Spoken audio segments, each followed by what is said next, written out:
કોંગ્રેસના નેજા હેઠળ દબાણ હટાવવા પ્રક્રિયાથી પરેશાન લારી ધારકોએ મહાનગરપાલિકાના કમિશનરને આવેદનપત્ર પાઠવ્યું। મહાનગરપાલિકાના દબાણ હટાવો સેલ દ્વારા ઘોઘાગેટથી ગંગાજળિયા સહિતના વિસ્તારની અંદરથી લારી ધારકો અને છૂટા પથરાણાવાળાના દબાણોને દૂર કરવામાં આવ્યું હતું, જેના કારણે આ રોજિંદુ જીવન જીવતા લારી ધારકો અને છૂટા પથરાણાવાળાને જીવન જીવવું દોયલું બન્યું છે। ત્યારે મહાનગરપાલિકા ખાતે કોંગ્રેસ સમિતિના પ્રમુખ મનોહરસિંહ ગોયલની આગેવાની હેઠળ લારી ધારકો અને પથરાણાવાળાની એક રેલી યોજાઈ હતી બાદ કમિશનર કચેરી ખાતે આવેદનપત્ર પાઠવી લારી ધારકોના હિતમાં નિર્ણય કરવાની માંગ કરવામાં આવી હતી।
ગેરકાયદેસર દબાણી છે તો એને લાલ જાજમ પેથાવીને બોલાવશે અહીંયા અને ગરીબ વેપારીઓની કિંમત નથી, દરવાજા બંધ કરી દો। આ શાના માટે છે કોર્પોરેશન છે કે ખાસ બધા નાના અને મધ્યમ વર્ગના બધા વેપાર ધંધો કરી અને પોતાનું પેટીયું રડતા પોતાના પરિવારનું પાલન કરતા લોકો છે। આ કોઈ લોકો ઉગ્રવાદી નથી, કોઈ બીજો બે નંબરનો ધંધો કરવાના માણસો નથી। તો સાહેબ આ લોકોને એનો હક મળી રહે, એનો ધંધો મળી રહે સાહેબ, એના માટે આપણી કોર્પોરેશન ટીમ એને ખૂબ હેરાન કરે છે, કોઈને ધંધો કરવા દેતા નથી।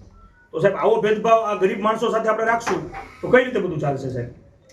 આપણે તમે સમજો મોટા મોટા બિલ્ડરોની એની આપણે જે કબજા લઈને બેઠા છે એનું ડિમોલિશન આપણે કરાવી નથી શકતા। સાહેબ ગરીબ અને મધ્યમ વર્ગના માણસો જે પોતાનું સ્વાભિમાનથી રોટલો રોડે છે, કોઈ પાસે હાથ લાંબો કરવા નથી જતા, પોતાની રીતે ધંધો કરે છે સાહેબ, તો એવા લોકોને સાહેબ રોજ હેરાન કરીને ફાયદો શું સાહેબ?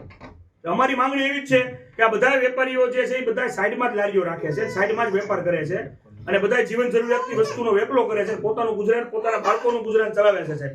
તો આ લોકોને અમારી માંગણી એટલી જ છે કે આ લોકોને એમનો હક મળી રહે, પોતાનો ધંધો કરી રહે એવી સાહેબ વ્યવસ્થા ત્યાંની વ્યવસ્થિત રીતે થાય। કારણ કે આપણે બીજી જગ્યાની વાત કરતા હોય તો બીજી જગ્યાએ કોઈ માણસ ત્યાં ચકલું ફરકતું નહીં, એમ કે ત્યાં તમે ધંધો કરો ત્યાં કોઈ ધંધો કોઈનો ચાલવાનો હોય છે। એટલે આપણે સાહેબ રહેમ રાય રાખી અને આ લોકો એનો વેપાર કરી રહે એવી અમારી માંગણી છે સાહેબ।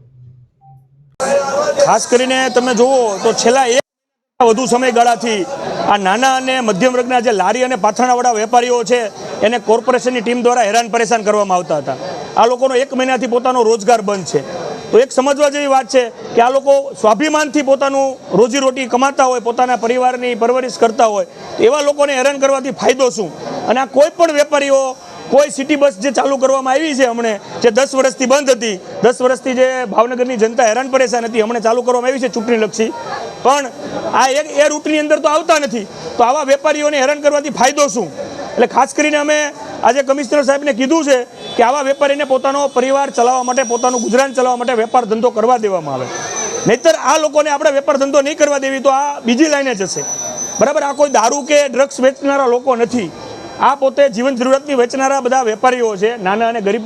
તો ગરીબ માણસોને આપણે તમે સમજો તો આપણે મોટા ઉદ્યોગપતિ કે બિલ્ડરના દબાણ તો હટાવી શકતા નથી, તો આ ગરીબ માણસો જ આપણને દેખાય છે.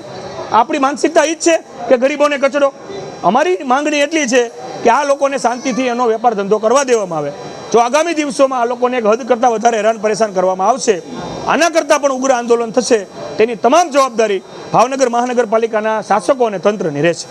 કોંગ્રેસ દ્વારા આક્ષેપ કરાયા છે કે અન્ય મોટા દબાણો છે, કેવા દબાણો છે? ઘણા બધા દબાણો છે, વારંવાર રજૂઆત થઈ છે, આપણે મીડિયાના માધ્યમથી પણ જોયું છે, મીડિયાએ પણ એના અહેવાલ આપેલા છે. એનું પણ આગામી દિવસોમાં અમે એ પણ બીડું ઉપાડશું અને એ પણ લોકો સમક્ષ લાવશું.